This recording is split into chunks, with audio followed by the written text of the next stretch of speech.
Bonjour, nous nous retrouvons encore aujourd'hui pour un tête-à-tête avec l'Éternel désormais. C'est un honneur pour nous, un privilège de savoir que malgré notre indignité, Dieu nous aime. Ce matin, je voudrais une fois de plus donner l'occasion à celles et ceux qui n'ont plus d'espoir, qui ont connu des fortunes diverses et qui se trouvent en grande difficulté. Des personnes qui ont fait des choix hasardeux, qui supportent les conséquences. Je voudrais m'adresser à toi spécialement. Écoute-moi, mon ami. Oui, tu es mon ami. Tu es un ivrogne, rejeté par tous. Mais je voudrais te dire que ce qui est important pour moi, c'est le souffle de vie que l'Éternel a placé en toi. Alors tu es mon ami. Quand tu lis la Bible, tu découvres que, au livre de Luc, il est rapporté tous les publicains et les gens de mauvaise vie recherchaient Jésus. Alors j'essaie de faire comme faisait Jésus. Et c'est pourquoi tu es mon ami. Parce que Jésus est venu chercher et sauver ceux qui sont perdus. Et il n'a jamais perdu une bataille. Alors toi qui m'écoutes, porte attention à la parole de Dieu. Aujourd'hui nous verrons, je ne crains rien. Juste avant, prions. Notre Seigneur et notre Dieu, nous avons cessé nos activités pour nous tourner vers toi. Nous te connaissons que partiellement à la lumière des Écritures. Et les Écritures nous indiquent que tu nous aimes. Tu es patient envers nous. Ton désir, ce n'est pas que les hommes meurent, mais qu'ils changent de conduite et qu'ils vivent. Alors Seigneur, merci. Merci d'être là pour nous.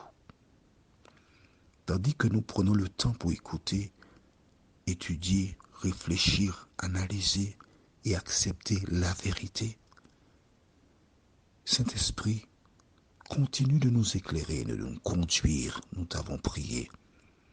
Au nom de Jésus, pour ta gloire éternelle. Amen. Je voudrais t'inviter,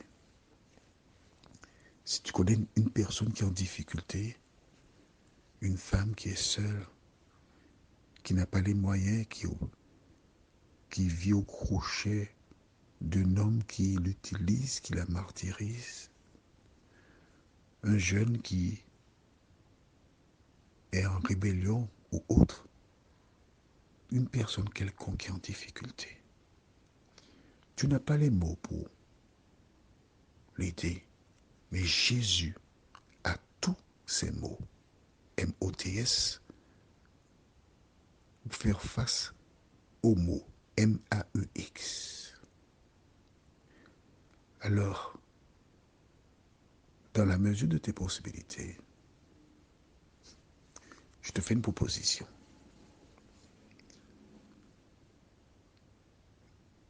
Je t'invite à tisser des liens avec certaines personnes en prenant tes précautions, bien sûr.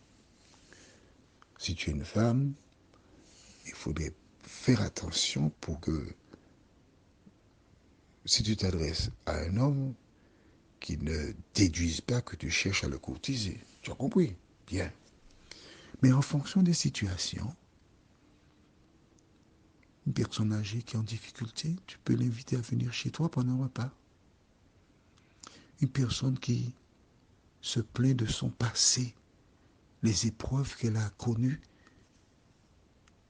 Et à cette occasion, tu peux lui dire, bon écoute, J'écoute des audios qui me font du bien. Alors, je te propose d'écouter un. Si ça te plaît, je peux t'en envoyer tous les jours. C'est cela. Hein? Si ça te fait du bien, pourquoi priver d'autres et par ce biais apporter un peu de lumière dans la vie de ces personnes? Aujourd'hui, lisons dans Somme 56, versets 1 à 5, ce qui suit. Au chef des chantres, sur colombe des térébèphes lointains, hymne de David, lorsque les Philistins le saisirent à Gath. Alors oui, beaucoup de personnes ne savent pas, mais les psaumes, de manière générale, c'était des cantiques. On n'a pas le solfège des hymnes. Un hymne, c'est un cantique, un chant. Tu regardes chapitre 54, par exemple, au chef des chantres avec instrument à cordes, cantique de David, 55.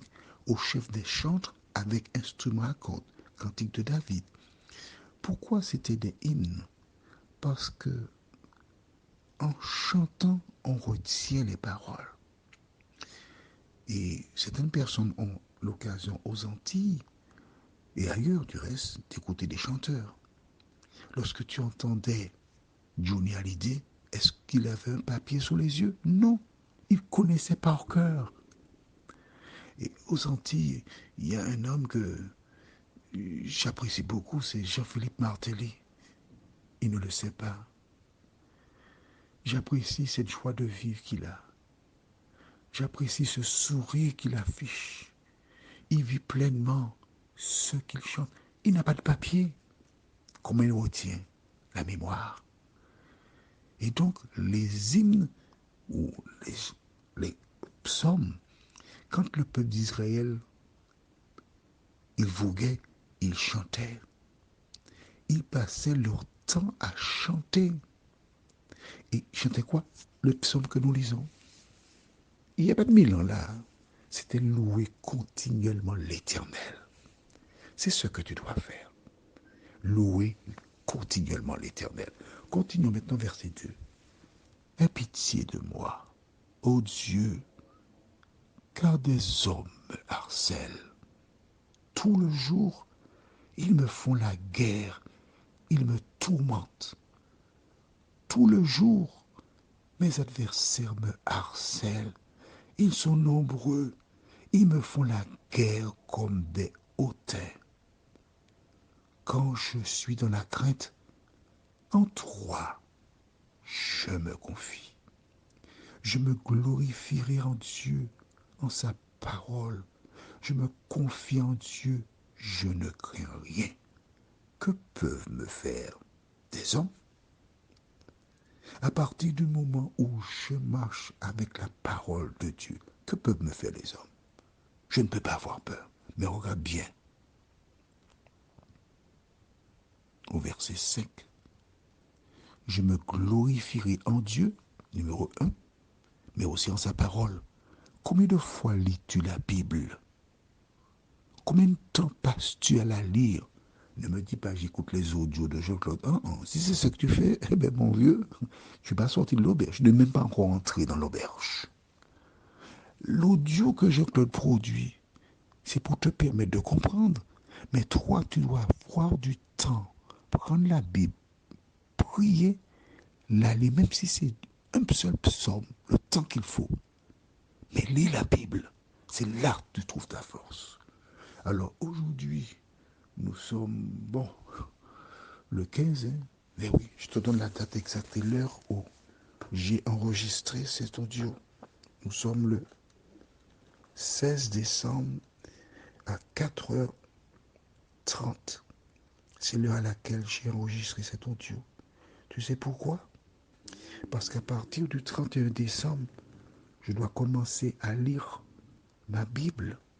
Donc, j'enregistrais tous les audios afin de gagner du temps pour commencer à lire ma Bible au 31 décembre de chaque année. Et donc, pendant que je lis la Bible, je n'enregistre pas d'audio parce qu'il faut lire la Bible. finir au plus tard, tu entends ça, au mois de mars. Je commence 31 décembre, je finis de lire au 31, au 30 mars au plus tard.